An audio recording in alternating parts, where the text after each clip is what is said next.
Welcome to episode 2 of Roby Rambles, a podcast where I, your host, Alana Roby, ramble about the deeper things in life while rambling out in nature. Today we're still in Sedona, Arizona, and I just finished recording my first ever podcast. And it's left me thinking, who am I to do this?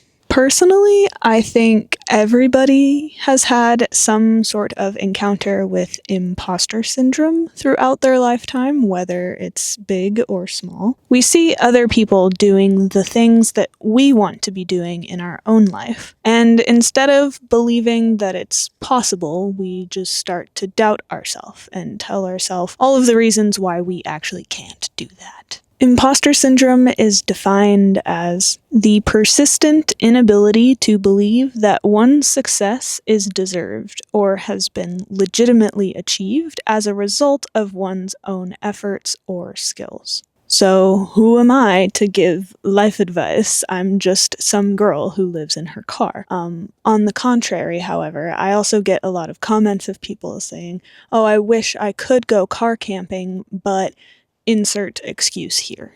AKA, who am I to go car camping if I've never done it before, even though it looks really fun when you do it and I want that for myself, but I'm just going to sit here and doubt myself. And there's many different ways that imposter syndrome can end up leading you to self-sabotage in your life. But what we often fail to remember is that our thoughts are what shape our reality. So if you really want something, but you continue to just doubt yourself and tell yourself that you can't possibly do that because of X, Y, and Z, well then guess what? It will probably remain a dream. However, if instead of doubting yourself, you are able to just start taking small conscious actions towards the things that you want in your life, you will probably get them a whole hell of a lot faster. So let's go back to the example of I wish I could go car camping, but insert excuse here. If the excuse is, well, I don't even have a car, well, that is a little bit of a problem, but if you really think about why you would want to go car camping, is it to be in a car or is it to get closer to nature? Then you can start to take small steps towards getting out into nature, even without having a car. So maybe that's taking a walk around a local park, or maybe you have a friend or family, or there's a taxi service in your area that can take you to a trailhead. And honestly, you can backpack for one night and take a tent, go sleep out in nature, and then come back, have a ride organized for when you want to go back. So if it's something that you really want to do, you will start taking small steps towards doing it instead of just continuing to doubt yourself. Another excuse that I see a lot of the time is, I would love to go camping, but I'm too used to the comforts of home. Like, I love having my luxuries, my running water, my flushing toilet, my full kitchen. Like, I don't want to go be in the elements. I've heard some people say, I would only do that if I had a van because the van makes it more comfortable or more similar to being at home. And while, yes, some people do need a little bit more luxury to feel comfortable on a day-to-day basis, I would like to remind you that, one, being uncomfortable isn't necessarily bad.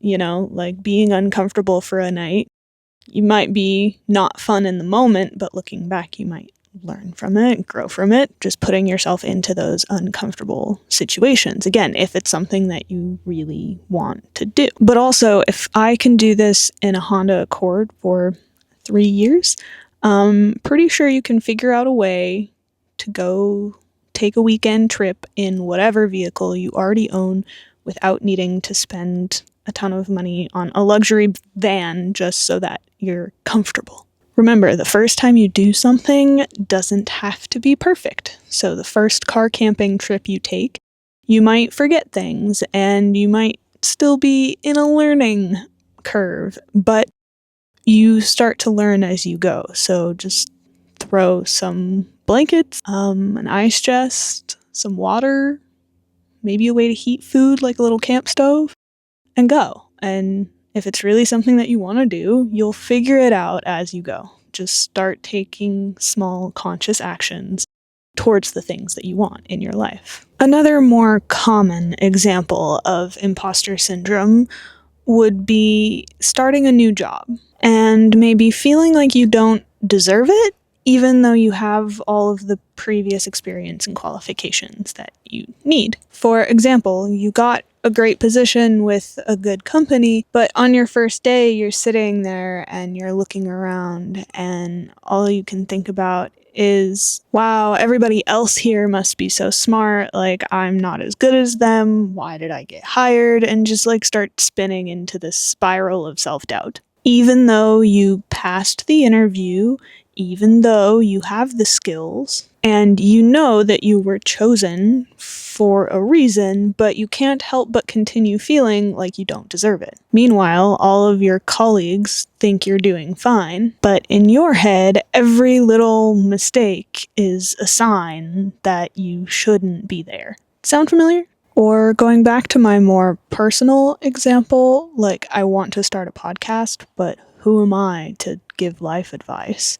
If podcasting is truly a style of content that you want to get into, I would say just remember that every podcast that you personally listen to is just hosted by another person living their life. Nobody's ever qualified when they start. They just had the confidence to start because they knew that it was something that they truly desired in their life.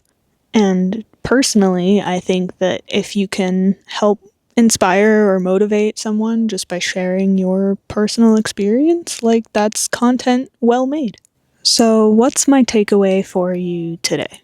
The next time you feel like you desire something, sit with it.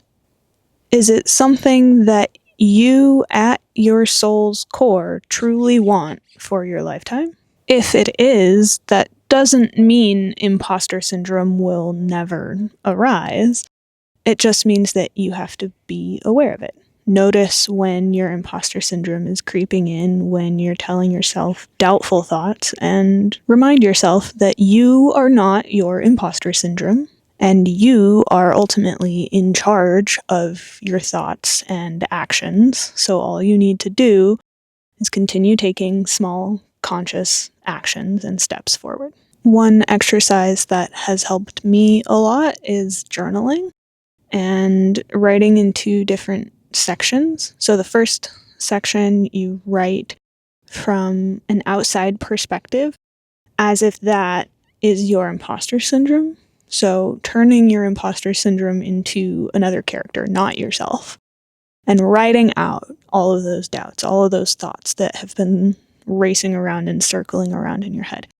And then after you're done with that, switch back to your perspective and journal about the life that you are creating for yourself and ignoring that imposter syndrome and pushing forward and writing the things that you are working towards and reminding yourself continually of that and reminding yourself that you are not your imposter syndrome will be really helpful in actually getting to where you want to be. Okay, I am done rambling for today, but I appreciate you for listening or watching this new creative project of mine. I'm so happy that you are here, and if you made it all the way to the end of the episode, comment down below. In what ways do you feel like an imposter sometimes, and what are you doing about it right now?